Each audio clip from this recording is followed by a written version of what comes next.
Good morning. Thank you for joining me for another 5 good minutes with the Word. I'm Barry Bryson, and we're continuing our study entitled Kings and Emperors. Today, we would like to talk about Emperor Claudius. There are a couple of the Julio-Claudian emperors that I really admire, and Claudius being one of them, and Marcus Aurelius being another. We won't talk about him because we won't get that far in history before we start another study.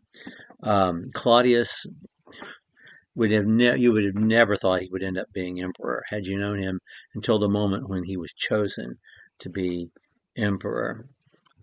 He is a grandson, excuse me, of Augustus and Livia. He's a natural grandson of Livia, an adopted grandson of Augustus Caesar. His brother Germanicus, who was one of the most successful and most capable generals in the history of the Roman Empire, should have been emperor, but he died being poisoned by someone. Everyone thinks it was his grandmother Livia who poisoned him. I don't know, but anyway, he never became emperor because he died of poisoning. So Tiberius he followed Augustus. Tiberius didn't do much except live on his island and enjoy his wealth and evidently have inappropriate relations with very young boys and girls. And then he was followed by Germanicus's son, who had grown up, in the army camp with his father, basically running around and having free reign among the soldiers and being their little mascot, being beloved by them. And they called him their little boot. That's what they called him. We know him as Caligula, which means little boot. And when he was assassinated, he became emperor. When he was assassinated by the Praetorian Guard in 41 AD, because he was just the worst. He was deranged. He was maniacal. He's just one of the great villains of all history. That was popular with the people. When he was assassinated, his uncle Claudius was installed by the Senate, by the Praetorian Guard, by the Senate, officially as emperor. Claudius was not anyone that you would expect someone to pick unless they thought he could be dominated or he was an office holder until they could get the real guy. But he was underestimated. Claudius was born with a physical deformity.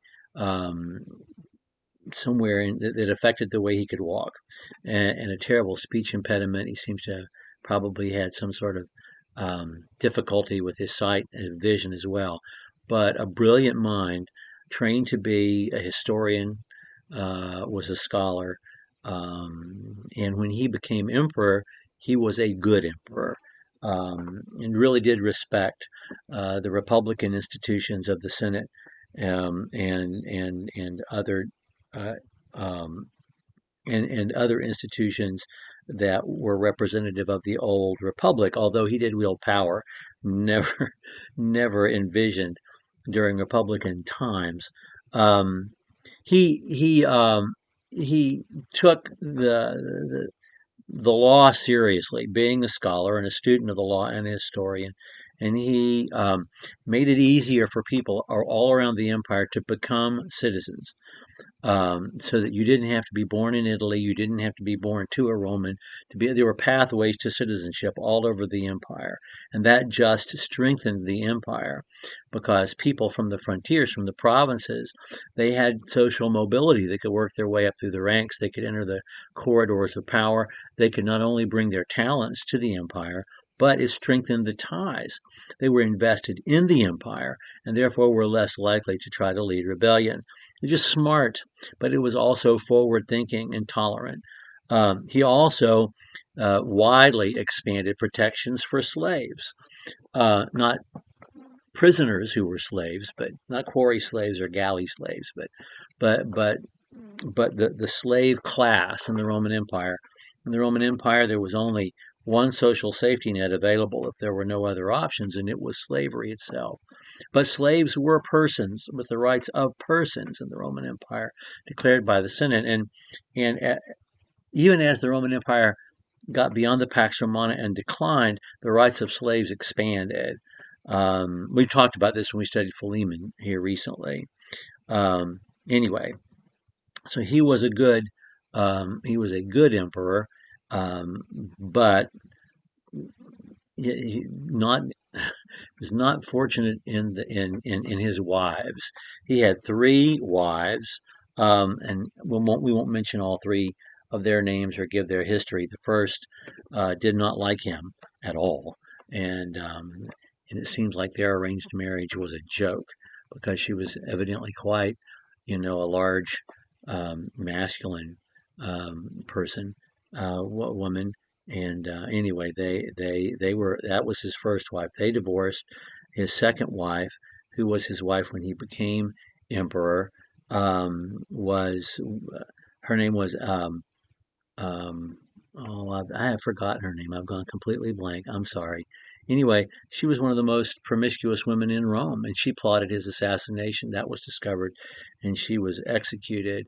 And then he married Pompeia, who already had a small son named Nero.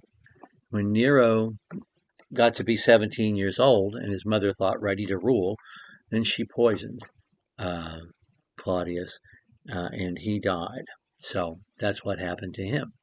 He factors into the New Testament because we read about him in Acts chapter 18.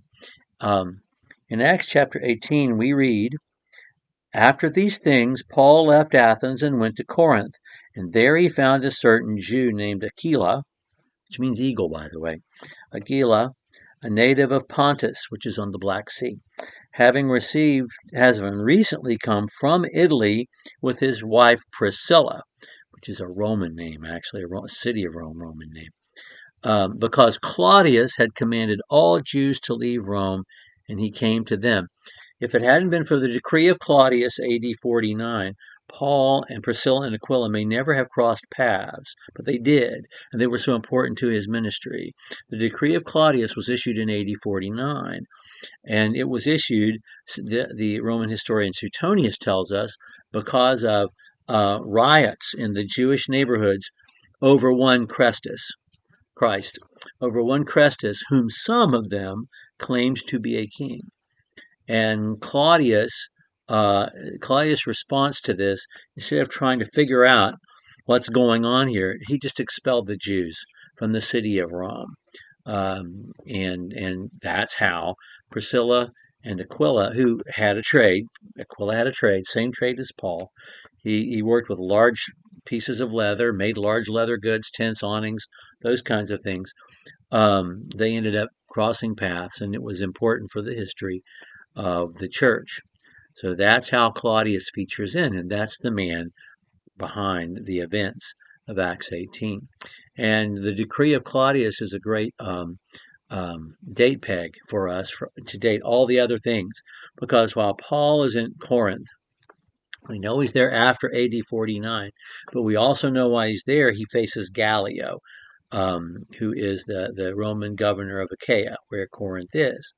And Gallio only served in Achaia across the years AD 51 and AD 52. So we can work from from those two dates, and we can date so many other things that happen in the book of Acts. Okay, when we're together next time, Nero features large. Talk about him next time. Thank you for joining me for another 5 good minutes with the Word.